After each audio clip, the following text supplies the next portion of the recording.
California Governor, outspoken Democrat, and general stud Gavin Newsom was interviewed by Fox propagandist Sean Hannity. That man walked right into the lion's den and emerged with a new fur coat. Intrigued? Then click that like and subscribe and enjoy the video.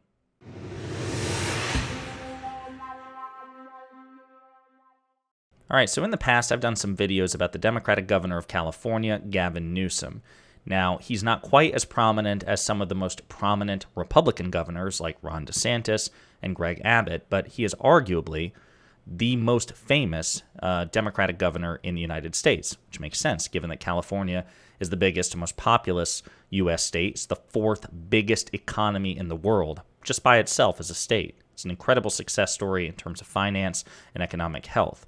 Gavin Newsom is also interesting because you contrast him or compare him to other major Democratic governors like J.D. Pritzker and Gretchen Whitmer, and what you'll find is that though Whitmer and Pritzker are very, very good in terms of their governmental duties, they pass legislation with Democratic trifectas, they're extremely effective, they operate at a relatively low profile in terms of the public rhetoric. Whereas Gavin Newsom is one of the few Democratic governors, perhaps the only Democratic governor, to be outspoken on a national level in defense of democratic ideals. He has basically positioned himself to be the Democratic equivalent of a Ron DeSantis or a Greg Abbott, somebody who, even though, well, right now DeSantis is obviously running for president, but before DeSantis announced, he was a very high-profile Democratic leader who was simply running a single state. And Newsom is basically positioning himself as a counterweight to somebody like Greg Abbott of Texas and Ron DeSantis of Florida, somebody who runs a very iconic major state for his particular party, but is willing to go and conduct interviews and go on speaking tours and actually go to Texas and to Florida and engage with Abbott's constituents and DeSantis's constituents to make the case that their governors have failed them. He's actually spent quite a bit of money on advertising campaigns as well in Texas and in Florida, calling those governors out for their various acts of corruption and weakness and policy failure. It's really, really good, and I love that energy. I love that energy so much that I was delighted when I found out that Governor Newsom was going to be interviewed by Sean Hannity, the prominent Fox propagandist. Now, this interview went on for over an hour, and I wish we could just watch the whole thing because it was a masterclass performance by Newsom. It was a huge risk because Hannity is very popular. He's a very effective propagandist on behalf of MAGA and Trump and the far right, and yet Newsom dominated him. Newsom crushed him. Newsom took advantage of the opportunity and knocked it out of the ballpark. And there's probably enough material here for 2 or 3 days worth of videos. I'm going to try to pack in as much as possible into a single video, but there's so much to go through. Let's start with the very first clip, and then we'll unpack it together. For our president, and I have great confidence in his leadership. I don't want him to fail. He's been able to accomplish. I think his policies are failing. CHIPS Act, Science Act, do you oppose that? I will tell you on every measure, from the economy, inflation, borders, energy, national security, he's missing in action. Let's talk about them in order. Hang on. Wait, but I want to challenge the premise. You said the economy, 13.1 million jobs he's created. More. These are post-COVID jobs. Okay. You know that. That's an artificial number. No. Then let me stipulate this as an opportunity to engage civilly on this. Okay. Fair point. Your president, Donald Trump, lost 2.6 million jobs during his 4 years. We've created 13.1 million. Fine, you can maintain a COVID frame. How about the fact that Joe Biden's created more jobs, 6 times more jobs, than the previous 3 Republican presidents combined? Are you going to tell me Sean, that the average family, where we have 2/3 of Americans now living paycheck to paycheck, it was 70% under Trump? That was 70%. It was 70% under Donald Trump. Pre-COVID, we had the lowest unemployment rate for every demographic. We have the lowest black unemployment in history, and you and I are living with the lowest unemployment in our lifetime, Sean. We had it for every demographic, and the economy was black unemployment's record low under Joe Biden. Okay. We had historic low after historic low under Donald Trump. Donald Trump. I mean, but he's cleaned Trump's clock, Biden, in terms of the progress in job creation. Look at what he's done on jobs. So that was, again, that clip, and we have more. It just kind of sets the stage for how Governor Newsom is approaching this. He is polite, but he is persistent, and he flatly rejects the faulty premise of Hannity's loaded question. He says, look, I'll answer you. I'll engage. You list these 7 or 8 metrics. We can go point by point by point, but I am going to challenge the faulty premise of your question. And he points out, as we've discussed before, the fact of the matter is that job creation under President Biden laps. It vastly exceeds the combined performance of Republican President Bush, Republican President Trump, and actually, 2 terms of President Bush. So Bush in 2000, Bush in 2004, and then Trump in 2016. Of the 49 million jobs, which have been created since the collapse of the Soviet Union, the end of the Cold War, 47 million have been created under Democratic presidents. 47 million. The fact of the matter is that in terms of job creation, jobs are more likely to be created, and more jobs are likely to be created by far under Democratic leadership. So I want to play another clip here, again, in which they discuss another aspect of the economy, particularly inflation. So let's see what Governor Newsom has to say. I'm answering the ones in order. You brought up the economy. On the economy, let's talk about the economy. You want to give him an A? Inflation, stubborn around the globe. Let's talk about inflation. It's down 40% since last summer, 10 months in a row, 4.9%. He was just with the UK Prime Minister at 6.9%. Is that because of Biden's I think Fed Biden's policy? Economic and energy policies Directly impacted the UK's inflation? No, I am Or the telling fact that France is 5.5% or Germany's at 6.1%? On inflation, we're moving in the right direction. On the issue of the border security, we inherited 1.4% inflation. It went up to 40-year high after 40-year high. Globally, because you just brought up, you were making an excuse for Trump's dismal jobs record related to COVID. It wasn't a but you won't acknowledge record. COVID's relationship to inflation globally. And by the way, COVID and immigration impacting our inflation. Let me stop you. All right.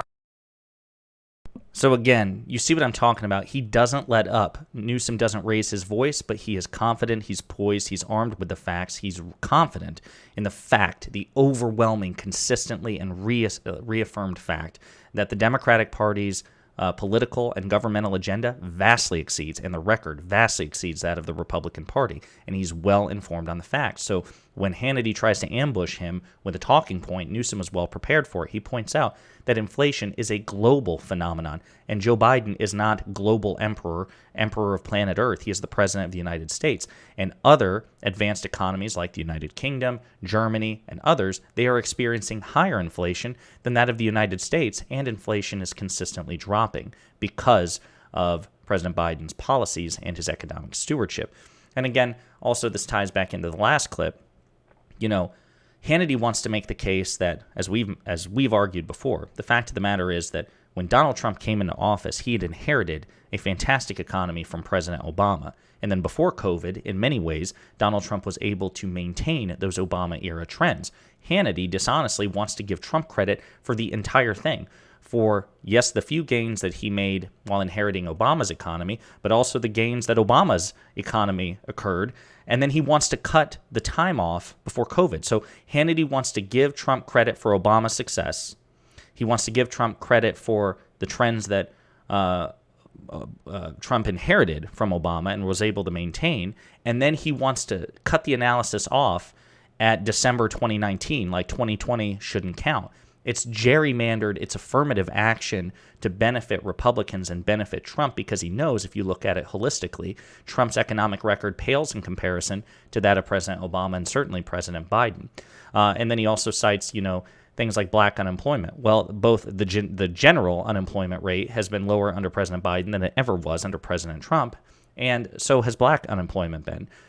President Obama gave Trump relatively low black unemployment.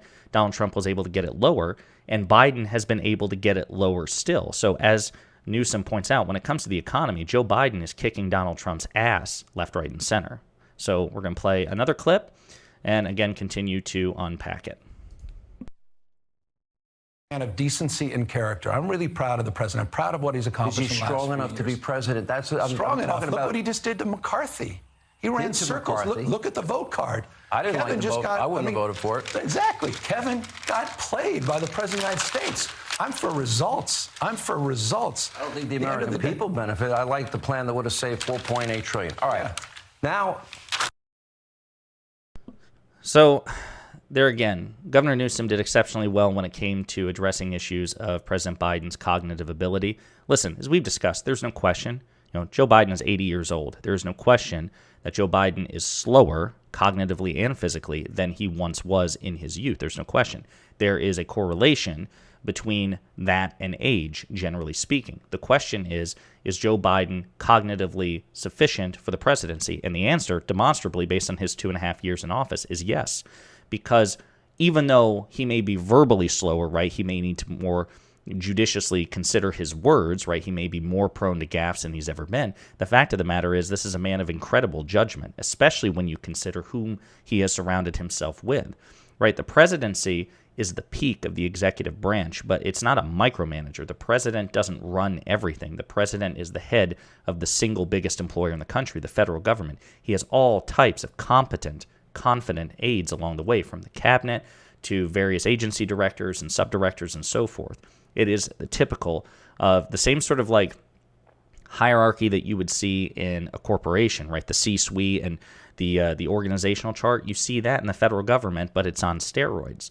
The fact of the matter is that President Biden has demonstrated patience, judicial temperament, great judgment, and he knows how to surround himself with competent staff. Like, of course, my favorite, he's no longer there, Ron Klain, Biden's chief of staff for the first 2 years.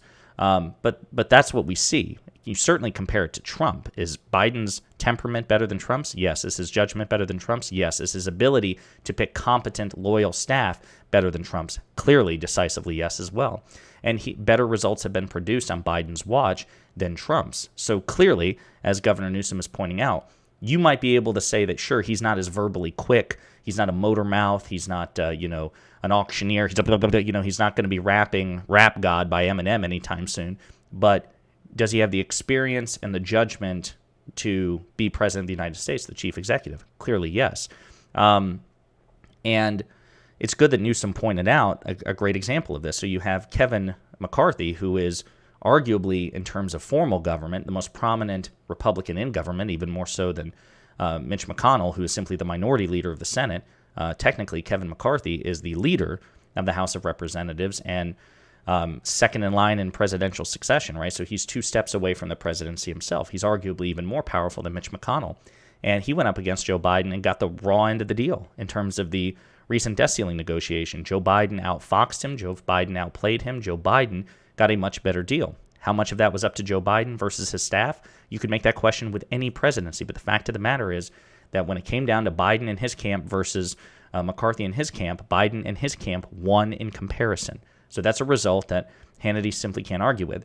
And like I said, we're going on. This is probably 12 or 13 minutes in. I could do more about this, and I probably will because there's so much great content to this interview. But you see what I'm talking about.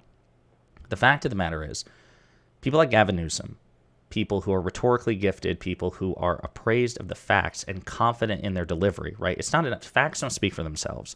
You have to know the facts, but then you have to be fully prepared to deliver the facts, even in hostile territory. And kudos really to Hannity as well, to some extent, because, Hannity tried to challenge him, but Hannity, isn't cutting the interview or anything like that or threatening to walk off stage. This is a back and forth between these two men. And Hannity, when he is interrupted and when he's, when Newsom pushes back on him, most of the time Hannity folds and allows Newsom to make his case. So it was a masterclass performance by Governor Newsom and proof that, once again, Democrats at their best are far superior debaters to Republicans because they have the facts on their side. As long as they can have the confidence and the delivery as well, they would win any debate. Can you imagine Governor Newsom versus Governor DeSantis?